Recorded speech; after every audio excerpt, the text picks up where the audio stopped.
It's on, actually. All right. I was looking at the calendar. I noticed Veterans Day was coming up. You know, and it's a special day for me, obviously, you know, after serving and our family members that served, and, you know, the friends I had that had served with me and passed away, died in the line of duty, you know, those type of things. You know, Memorial Day is for those that have lost their life during the line of duty, or even, you know, those people that died after serving, because you never know what happened during that service that might have caused that. So Memorial Day is a special day, which we did. We talked about, and we had a special Memorial Day. But Veterans Day is a day where we get to recognize those that served and those that are serving. And I like to include law enforcement in that, you know. Firefighters, you know, emergency service workers.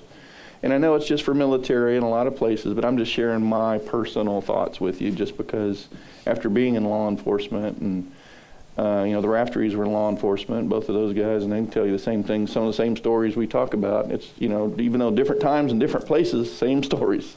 Same thing with the military. Whether you're Air Force, Army, Navy, Marines, Coast Guard, you know, any of those branches, it's a special thing.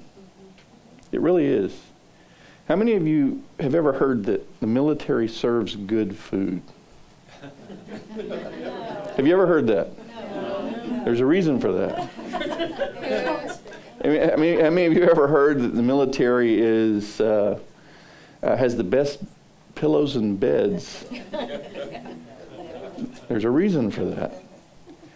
I'm telling you, it takes a special person to say, I want that.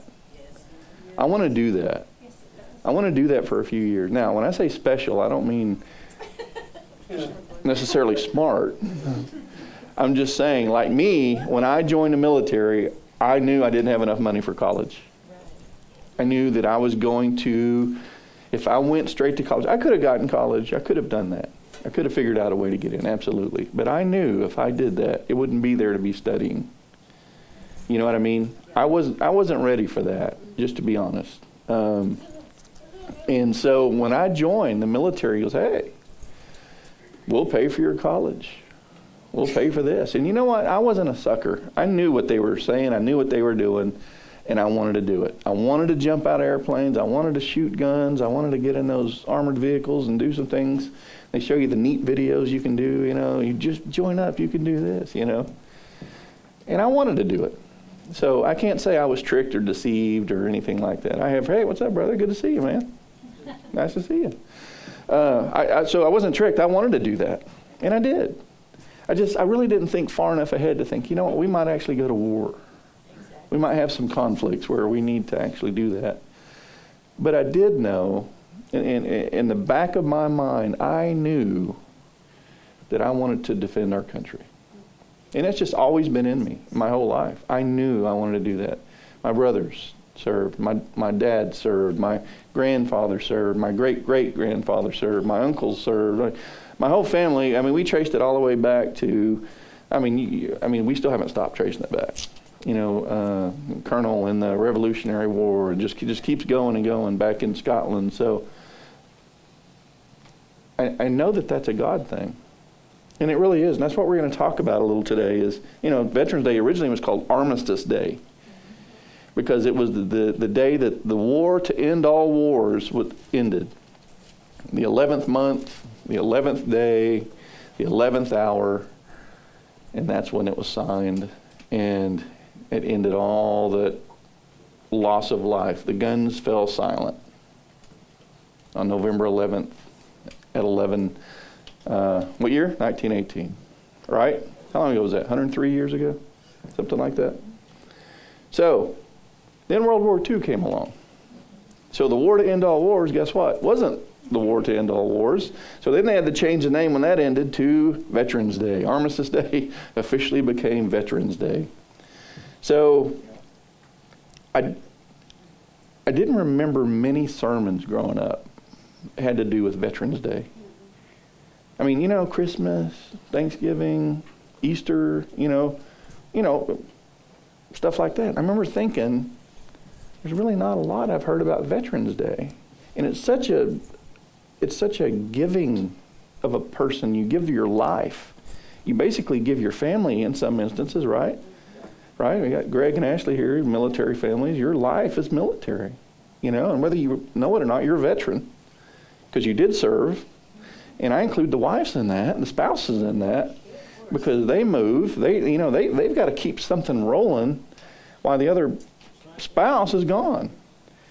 And you talk about heaping on some stuff. You got kids and bills and stuff that you're it.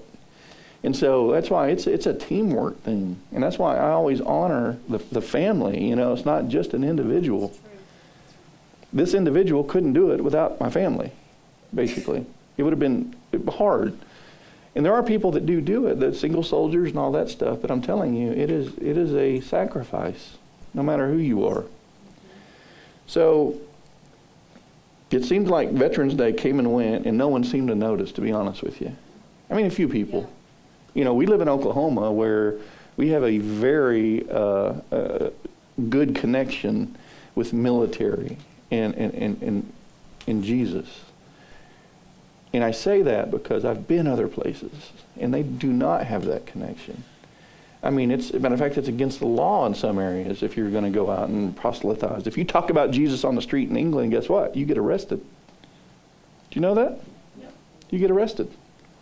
So I started wondering why, and I think it's because some people think honoring our veterans glorifies war. And I've heard people say that. We were just glorifying what they did. They went off and killed babies and killed innocent women and children and did all this, which is a very ignorant perspective in my opinion. Yeah. So, but I do know this. I don't think that people that fought in those wars, 99.99%, would never glorify war. Anyone that has ever fought in a war will never glorify war. I can say that personally. There's no glory in that. So, sometimes, however, war is inevitable and it's necessary. I mean, you look at from the very beginning of time, as far as we have written record, there's always been someone wanting to take what was not theirs, that was someone else's, and someone had to stand up and defend that at some point. That's right. That's war, folks. And then you have people that'll stand up for other people that are weaker, not as strong, and they'll say, hey, listen, they come again, let me know, I got your back. And that's what America has been doing since we were founded. People say, keep it on our own shores. Listen, guys, we want to defend and protect. We want to serve others. That sound familiar? Mm-hmm. What are we supposed to be doing in the kingdom? We're supposed to be serving, defending, and protecting, and equipping. Right? Right. Obadiah 1:10 and 11 says, because of violence to your brother Jacob, you will be covered with shame, and you will be cut off forever. On the day that you stood aloof, on the day that strangers carried off his wealth, and foreigners entered his gate and cast lots for Jerusalem, you too were as one of them. Now, this prophecy against Moab came because they stood cold and disinterested when Jerusalem was attacked. People stood by and watched. So what does that verse say? It says, you're just as they are. You didn't do a thing to help.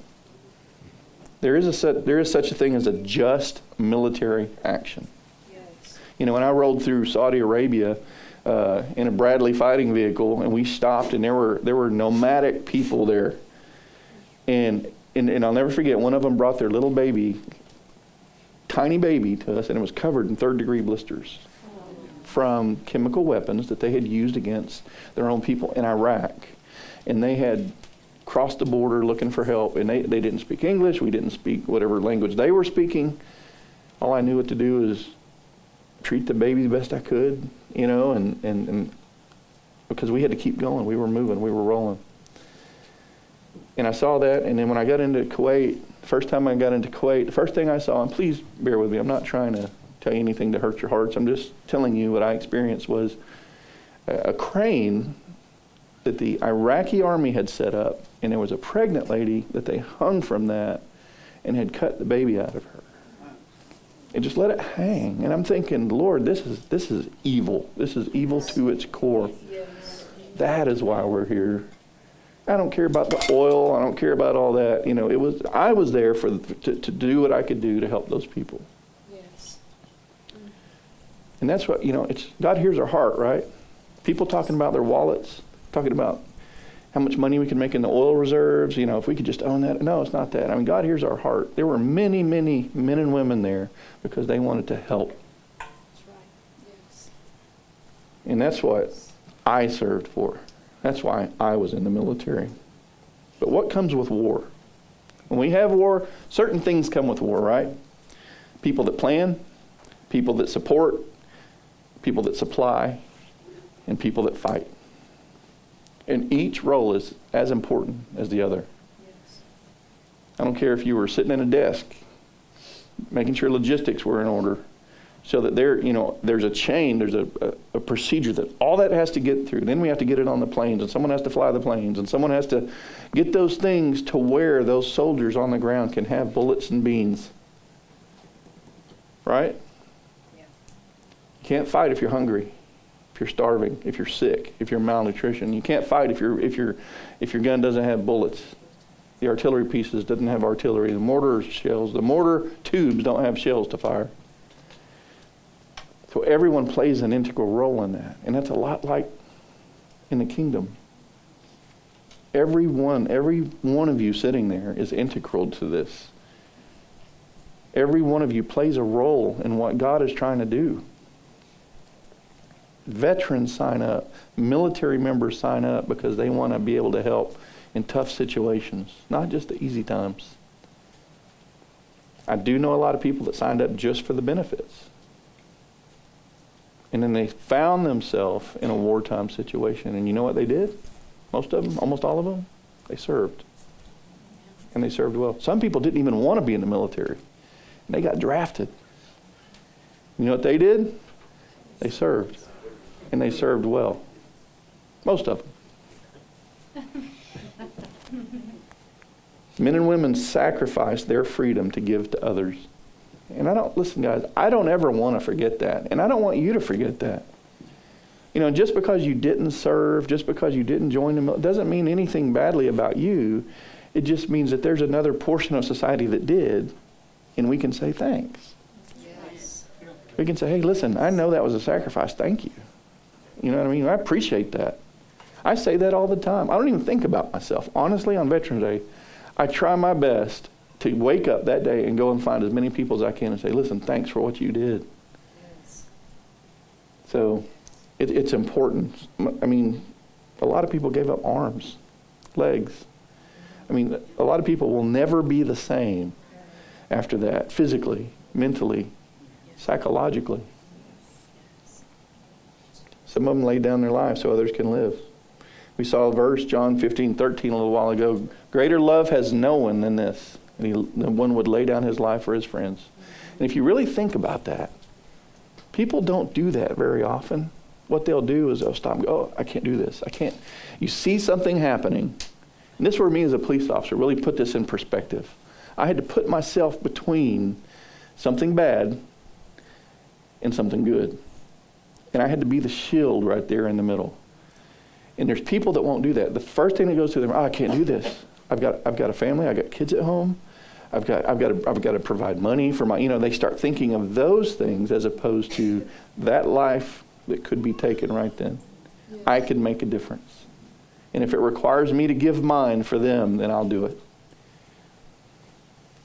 Most people won't do that,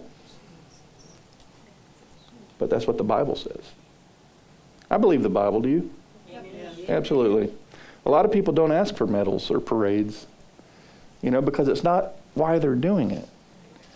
And people that are giving the medals and giving the parades don't understand the people who are getting the medals and parades don't want to be there. Yeah. They don't want to bring that stuff back up. I didn't do this to win a medal. I did this to help. So be careful when you talk to someone about that. It's awesome to say thank you. But when you have people come up and say, how many people did you kill? You know, it's because lack of knowledge. They just don't understand. And they probably never will. It's not about medals. It's not about parades.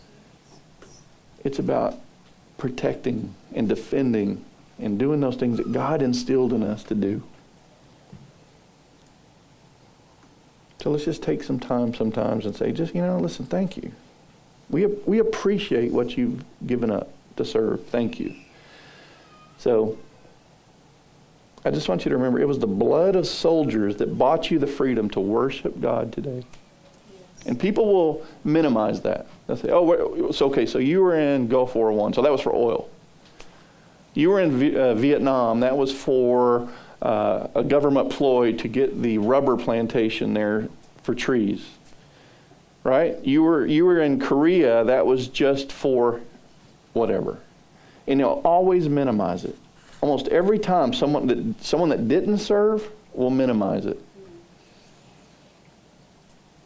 But it's the ones who walked those miles, were shot at, or had to shoot at, that will say, listen, I wasn't there for any political reason. I was there for my buddy. I was there to protect my buddy. I was there to protect what I thought were innocent people. So don't let it be minimized, because it's their blood that brought you the freedom today to speak out against what the military does. Now that's hard. I serve to defend that freedom so people can curse the military. I've seen people step on and burn flags. And does that make me mad? Does that make me angry? Yes. At the same time, in the back of my mind, I'm thinking, I fought to defend their right to do that. I would do it a different way. And does it make me so mad I want to rip their eyelids out? Yes. But we live in a country where we have a right to speak our mind. Well, Yes, we do. Well, we keep doing it too. and we have to protect that. We have to defend that.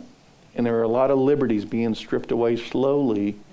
A lot of freedoms that we fought. These people fought and died for that are being slowly ripped out of our hands. That's where we get to stand up and say, no, I have a voice too. Absolutely not. It was their blood that bought you the potential to live a life of freedom. But most of all, I want you to remember, it was the blood of Christ that bought you freedom from sin and a home in eternity. Jesus did that. Jesus did that. The greatest vet of all, the greatest veteran of all, went to Calvary to do battle with sin, death, and evil. And he laid down his life for us and was killed. He's a veteran. Veterans Day is symbolic of what Jesus did. He chose. He chose to do that, just like we did. Just like we're doing, right? Jesus chose that. He laid down his life and was killed. Thank God he took it back. And guess what? He won the war because he did that. It wasn't just a battle. He won the whole war for us. What a veteran, right? Ephesians 4:8, when he ascended on high, he led captive a host of captives, and he gave gifts to men. Jesus won the war, and guess what? He brought back gifts for us in the process. Think about that. That's amazing. Don't forget to thank him also on Veterans Day for indescribable gifts he has given us. That's awesome. I always wondered why I felt such a something in my chest. My parents called it pride, but it was always something. It was the same feeling I got when I worshiped Jesus. And that's what it is we're all called to do that because he did it first. And now we get an opportunity to do that. So we set aside a day to honor our veterans. Let's set aside our life to honor the greatest veteran of all, Jesus Christ. Amen. Isn't that awesome? 103 years ago, 11th hour, 11th day, 11th month. And the timing was symbolic, honestly. We still use that term. Like when someone's about to be executed, oh, you're at the 11th hour. You know what I mean? Last chance for a reprieve. We still use that terminology. The 11th hour call. But it's not about time. It's really not about time. It's about urgency, immediacy, and the last chance to stand up against disaster. And right now, folks, we are in the 11th hour. We have pastors in Canada being arrested. We have groups of people arming themselves and disrupting and injuring and maiming people here in America who are having Christian group gatherings. Other armed groups coming against them. Wow. I honestly never thought in my life I would see that. And now, as we are seeing it, I get more excited. Because I know we're here right now at this appointed place and time. And I'll say this every week if I have to. You are called to be here at this time. Amen. We could have been born any time in the past history and done God's will at that time. But His will for us is right now. Because we're here during this time. Are you going to stand up? Are you going to roar like a lion and go, absolutely not on my watch? Or are you going to curl up in a fetal position and let them attack you and your family? No, we're not here for that. We're not here for that. Job 19 says, "Oh, that my words were written down, engraved in stone, or even on my flesh, though it destroy my skin." His friends were telling Job's friends were telling him, give up hope, admit life is futile, curse God, and just die. Those are Job's friends. But Job stood up against them. Despite his miseries, despite his suffering, despite the cross he was bearing, and we know Job didn't have an easy time with this. Job trusts in something more. He said, I know that my Redeemer lives. What he's saying is, I believe that beyond the cross and its threat of death lies the empty tomb and its promise of life. Think about that. Job is a soldier. I mean, not like Samson or David. Those were soldiers, right? Job is a soldier. He didn't struggle with the Philistines. He struggled with doubt, fear, anger, and despair. And you know what Job did at the 11th hour? In the face of destruction, he stood up for goodness. And he stood up for faith. When everyone else was telling him, just give up. Just turn your back. Just die. And he didn't. He said, I know that my Redeemer lives. And as I stand up now, so at the last day, he too will stand beside me. That's winning the war, folks. That is awesome. In Roman times, a church member might be called a milis Christi, a soldier of Christ. The opposite was paganus, or pagan, which meant a country person, but became Roman army slang for a civilian. So what does that mean? So to be a Christian means to join up or to enlist. You get to enlist in the army of Christ. We're called, but we get a choice. We have a choice. You didn't have to be young and fit. You could be old, bent over, blind, crippled, and even be a child to join up for the army of Christ. Some Christian soldiers did not fight with swords and armor, but with the weapons that Job used. What did Job use? Hope and faith. Those are our biggest weapons. Jesus is a little bit like Patton. Remember Patton, World War II? I don't know if you guys heard the story. Slapped a shell-shocked soldier. Say that 3 times fast. I'm afraid to. But this soldier was suffering from probably post-traumatic stress disorder, whatever was going on, the death, the destruction, whatever. Patton grabbed him and slapped him. Said, come on. He goes, wake up, soldier. We have a war to fight. And a lot of times that's kind of what we feel like. We're going, come on, wake up. We have a war to fight. And here's the deal. A lot of Christians, and I'm talking legitimate Christians, will not fight. They'll stand back, but it's up to the 300 to come up and fight for them and bring the spoils of war back with them and share it with them. There's a place for everybody. And folks, I tell you, I know personally, Rebecca and I personally, we know warriors. And we're going to fight. And there's people we need to fight for, and we understand that. And it's not a slap in their face. Everyone's called to something. But we just need to link arms and join together so that we can do this. Every day is a battle for survival. Being a soldier is hard work. As a Christian soldier, it's a hard work. Sometimes the military and Christians trade weapons. They need to. When people are behaving badly, the church needs to become a sergeant, using the law, the rules, as a way to bring people back to the gospel of repentance and forgiveness.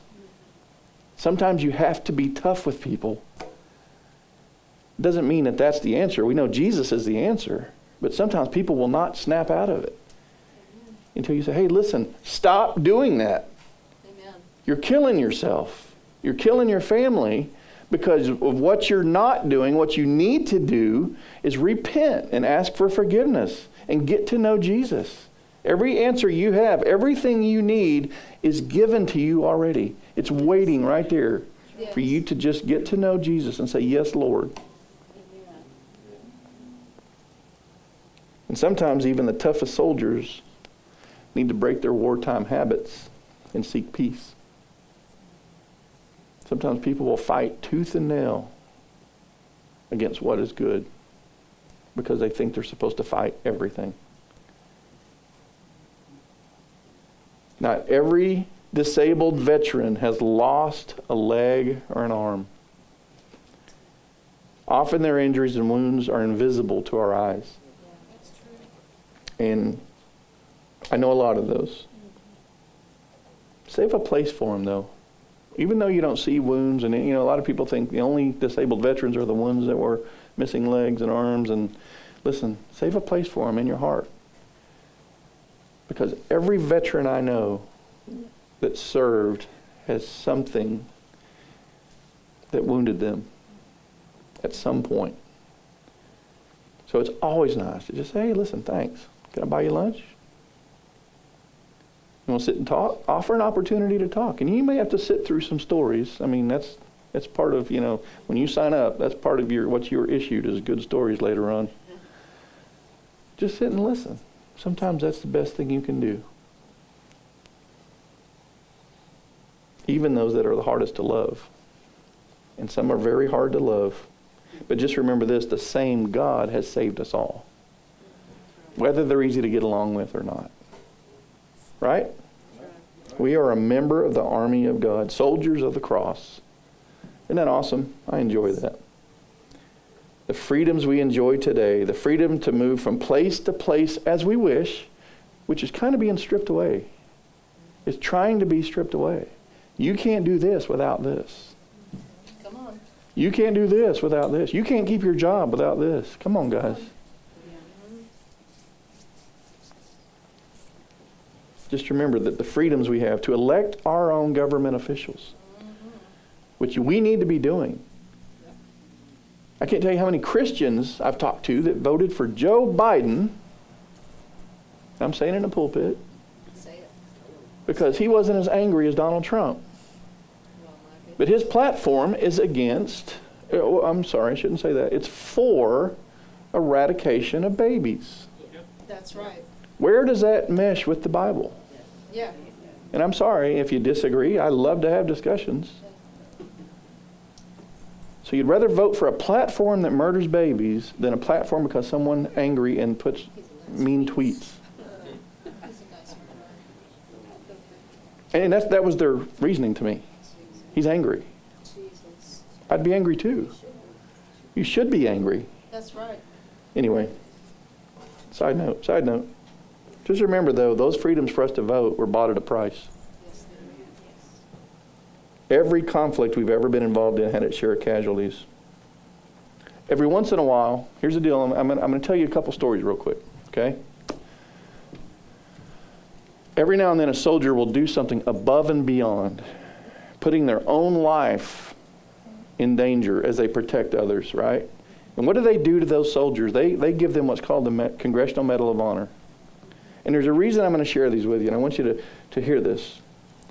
This award is presented to someone who distinguishes himself by gallantry at the risk of life above and beyond the call of duty. Okay? Must have been of personal bravery or self-sacrifice so conspicuous as to clearly distinguish the individual above his comrades, and must have involved risk of life. So very quickly, I'm going to tell you about two individuals. George Libby,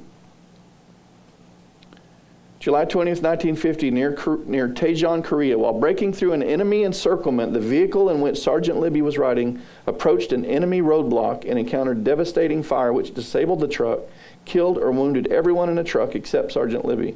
He took cover in a ditch. He engaged the enemy despite the heavy fire, crossed the road twice to administer aid to his comrades that were wounded. He hailed a passing artillery tractor and helped the wounded aboard. The enemy directed their fire on that vehicle. Sergeant Libby, realizing that no one else could operate the vehicle, placed himself between the driver and the enemy, shielding him while he returned fire. He received several wounds in the body and in the arms. Continuing through the town, the tractor made frequent stops, and Sergeant Libby helped more wounded aboard.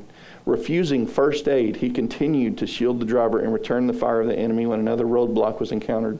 Sergeant Libby received additional wounds, but held his position until he lost consciousness. Sergeant Libby's sustained heroic action enabled his soldiers to reach friendly lines. Petty Officer Monroe was awarded the Medal of Honor September 27th, 1942. In charge of a group of 24 Higgins boats, engaged in the evacuation of a battalion of Marines trapped by enemy Japanese forces at Point Cruz, Guadalcanal.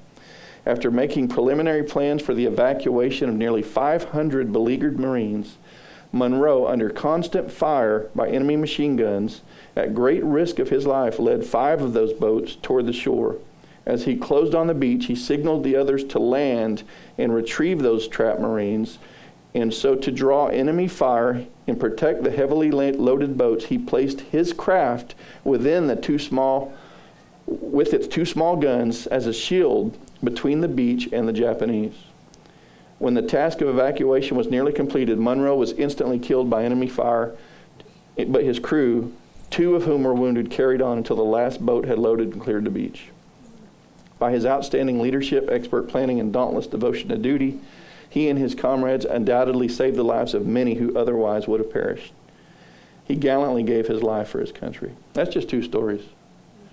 That's just 2 examples of people that put themselves above, thinking, well, I got to get back home. I miss my girl. I miss whatever. What they said is, no, these guys are going to die if I don't do this. That is laying down your life for someone else. It seems in every war, every battle, almost without exception, such heroic actions occur sometimes from individuals you would least expect. You've heard that over and over. I've heard it over and over. So in a small Middle Eastern country nearly 2,000 years ago, that's exactly what happened. A look at this hero reveals some strong similarities to those 2 I just described. His name was Jesus, son of Joseph the carpenter, raised in Nazareth. The scripture gives us not much about him, other than the fact that he would go to the temple when he was young, and then it kind of fast forwards straight into his ministry. So we don't know a lot about it. But really, who would have expected such heroic action from someone like that? And think about how heroic his actions were. Isaiah says there was nothing about him physically which would have hinted at the possibility of any heroics, not like we would picture today with our heroes and superheroes and Marvel comics and, but Jesus. Philippians 2, verse 6 through 7. Christ Jesus, who being in the form of God, did not consider it robbery to be equal with God, but made himself of no reputation, taking the form of a servant and coming in the likeness of men. He could have came as a superhero. He could have deflected bullets with his chest if he would have wanted to. He didn't want to. Jesus put himself in harm's way and endured pain and suffering for the benefit of others. Isaiah 53:5 says, but he was wounded for our transgressions, he was bruised for our iniquities. The chastisement for our peace was upon him, and by his stripes we're healed. And he did it willingly. He did it willingly.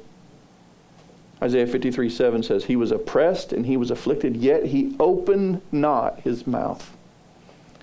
He was led as a lamb to the slaughter, and as a sheep before its shears is silent, so he opened not his mouth. Matthew records twice, Jesus responded to the pain and suffering he was about to endure with the words, not my will, Father, but yours be done. Think about that.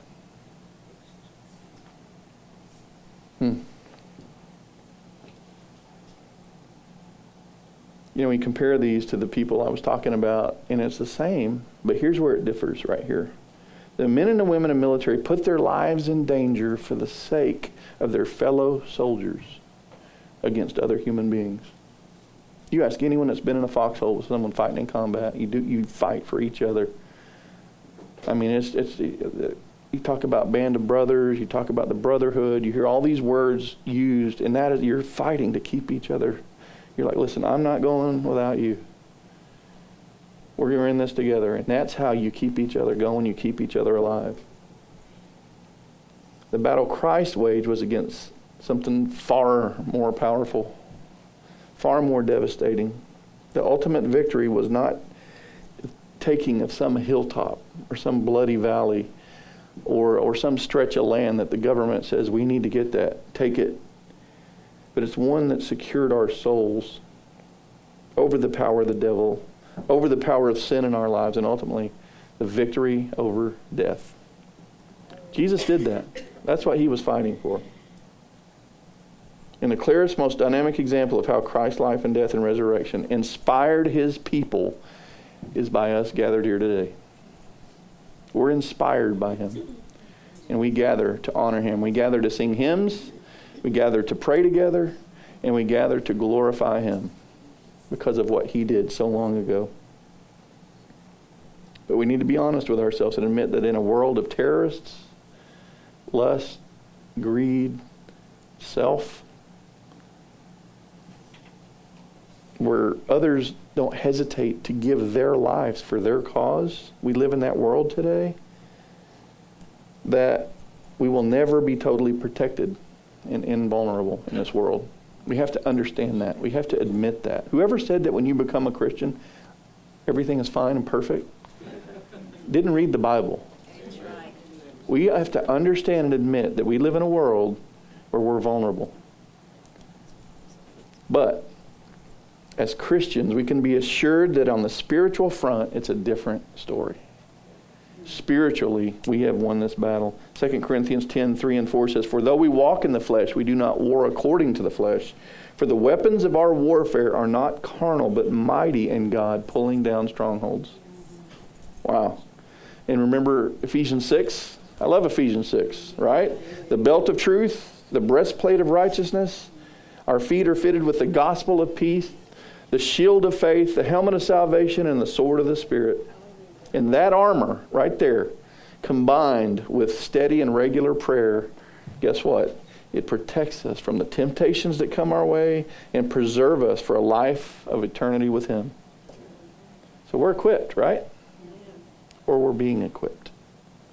And you know others that are not equipped. That's where we get to go and minister and love and equip. That's our responsibility. All right. Last story I'm going to tell you. One soldier lived with that kind of assurance. During the Korean War, one man was hurt badly on the battlefield of Heartbreak Ridge. His buddies were in a foxhole 50 yards away when a soldier was hit by sniper fire in an ambush.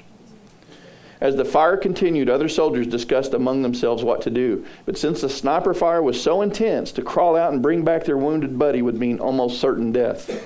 For a while, no one would move. The men in the foxhole could hear their wounded friend yelling for help. One of the men in the foxhole began to look intensely at his own watch. He would not keep his eyes off of it. All the others in the foxhole noticed this and began to ask questions. But the soldier with the watch remained silent. All of a sudden, the man with the watch jumped out of the foxhole, crawled over to his wounded buddy, grabbed him by the nape of the collar, and very slowly made his way back to the foxhole all while sniper fire was whizzing around him. Both amazingly made it back to the foxhole without additional injury. After the sniper fire died down, the man who saved his buddy was asked why he waited so long to crawl under fire to his wounded friend. He responded, "My mom said every day at the exact time she'd be praying for me. And according to my watch, I left the foxhole exactly when she started praying." We may not always receive answers in such dramatic ways or dramatic fashion, but I know I'm alive because of the prayers of my mom. And the prayers that we have for our children, I know they're alive because of that. God's promise to us is that we have ultimate victory in this world, one that guarantees us eternity together with Him. But it's through our Lord Jesus Christ. That's how we do it. It's through Him and what He did. The ultimate veteran. So when you go out this Veterans Day weekend, which is almost over, Veterans Day is Thursday, and not many people think about it as much as I do. Maybe it's from personal whatever, but I'm telling you, it's in accordance with what Jesus did. It's important. Seek out some of those and just say thank you for their commitment to the country and its freedoms and for their sacrifice. And give thanks to God for Jesus Christ and His willingness to serve. I say all the time, you cannot get promoted without serving. Jesus volunteered to serve. And that's what we're doing. We're volunteering to serve. And I hope you do the same. I hope you volunteer to serve. Be confident in your daily faith battles, knowing that you are equipped by God to be that faithful warrior that makes a difference in the world around us. So I just wanted to spend a day where we don't get a lot of days to spend on sacrifices. So I want to say thank you to all the veterans who has served and who is serving and who will serve. Our future veterans. People should see veterans for what they've done for this country, and it should inspire the younger generation to go, you know what, I want to serve 2 years. I think everyone should serve at least 2 years. At least 2 years. Just some people need the discipline. Some people need the structure. Some people don't, obviously, but you know what? We're giving back a little bit. Just a little bit. And you don't have to make a career out of it. But this is just my personal opinion. I'm just sharing that with you. But I just want to say thank you for all that you did, all that you're doing, and all those that will do. And for the families associated with military family members. They couldn't do it without you. The furthest I've been away from home, the most tired I've ever been, the most injured I've ever been, the most hungry I've ever been, the best time of all of that was mail call. Now, I don't know how on earth they do it now with email and phones and all that stuff, but I didn't have that. We had to wait for mail to be delivered to us. And just to get a letter. Someone said, hey, we miss you. We love you. This is what's going on at home. You ask anybody that's ever served, and there's nothing in the world like hearing from home or hearing from people that care about you. So think about the people right now that are lost in the world. Think about how important it is to just get a phone call or even knock on their door and just say, hey, I just want you to know that we're thinking about you. People in church. People that you know. And they're like, oh, they're sandpaper people. Tell you what, you send them a text, you call them, you knock on their door, and you say, hey, I just want you to know we love you, we appreciate you. We'd love to have you at church sometime. Man, I know that feeling that I had when I got that letter from home. I can't even imagine someone that feels like everyone in the world hates them or doesn't even know that they're alive. We get to do that. That's the responsibility. We can't get so hung up on the other things that we're forgetting about foundational things. Love your neighbor.